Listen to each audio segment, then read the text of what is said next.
Lesson planning, teaching strategies. In this video, you'll learn an explanation for teaching strategies and examples.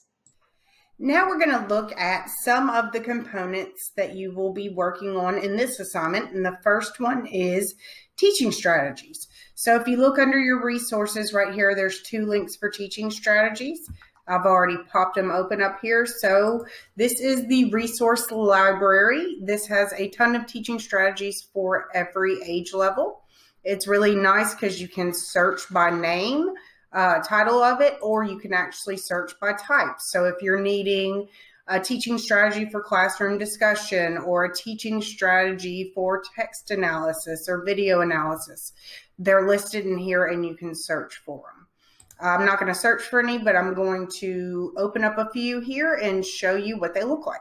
So this teaching strategy is 3-2-1. It gauges students' understanding and interest in the topic, and it asks them to write down takeaways and questions they might have, and then something they enjoyed from the text. My internet's taken forever. Sorry about that. So 3 things they've learned from the lesson, 2 questions they have, and 1 aspect of the class or the text that they enjoyed. So it gets them to engage more deeply into the content. They think about what they've learned, they think about what they still need to learn, and then they identify something that they appreciated about it. And then you can evaluate the students' responses to that discussion. And then it offers you different variations of it. So that's just one teaching strategy, and it's actually called 3-2-1. So when you choose teaching strategies for our assignment that you'll do in this class, that's what you would write down as 3-2-1. Another one is, and it's in here somewhere, but a bell ringer. You can ask students at the end of your lesson about what they learned so that they're reflecting on their learning and they can tell you a few things that they learned. And that can be a check for understanding too. It is a bell ringer and it's also a check for understanding. But they have just about teaching strategies for just about everything. Let's look at analyzing images.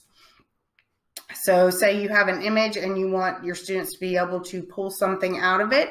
Here's a teaching strategy you can use. Select the image, lead students through the analysis, and then here's steps. Ask them to look deeply at the picture and observe. Have them write down what they may see without making any interpretations. Then this teacher would ask the students these questions, and then the students would discuss their answer with 2 other students, give some sort of historical context and subject for the piece, and then discuss interpretations with the class. And then talk about the whole process of going through that analysis and all those steps and having them reflect on their learning. So that teaching strategy is called analyzing images. And like I said, you can go through there and you can search for just about anything. Here is another list. These are 10 evidence-based teaching strategies. So this is much more cut and dry. I want to give y'all a big resource and something a little more focused. So it tells you evidence-based teaching strategies or approaches to teaching that are actually supported by the research. Evidence teaching strategies are always the best way to go. And a lot of what you'll find out there are evidence-based strategies, but you might have to dig through to find those specifically. But here are 10 of them. So clear lesson goals. Your lesson goals, you put them up there and you explain them to your students so they have a clear understanding of what learning will occur in the lesson. And basically your learning outcomes, how you're going to assess that.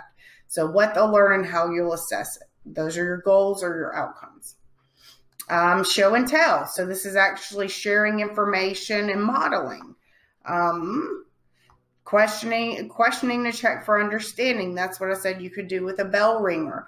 And it is a check for understanding. If you have questions embedded throughout a presentation using something like Pear Deck or Nearpod, where it's an actual presentation that they're engaging in real time, Your students can answer the questions right inside of your lecture. And then as a teacher, you can look at that information later and you can use it to judge if there was something they didn't learn that you wanted to make sure they did learn. So if there are any gaps in learning, you can see that through embedding checks for understanding inside your lesson or your presentation.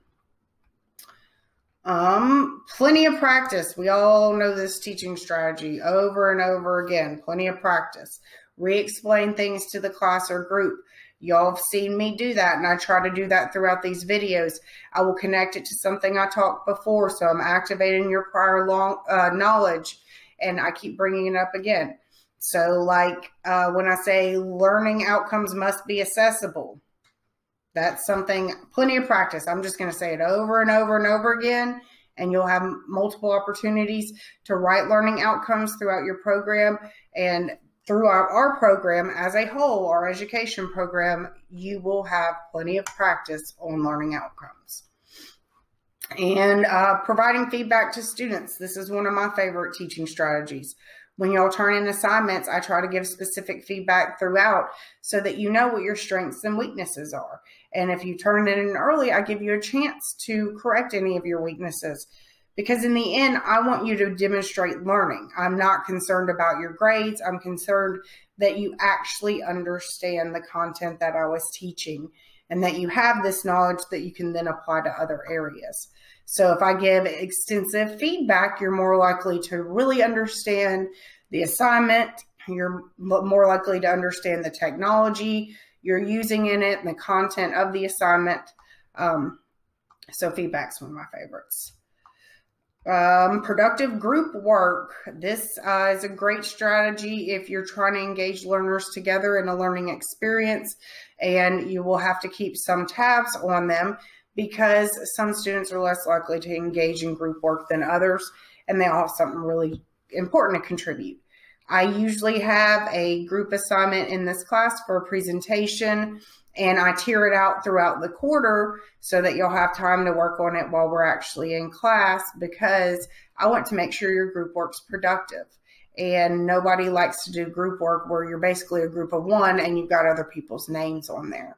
So my teaching strategy for that assignment, which I'm not making y'all do this quarter online, but it's productive group work, and I've structured it to make sure it is productive.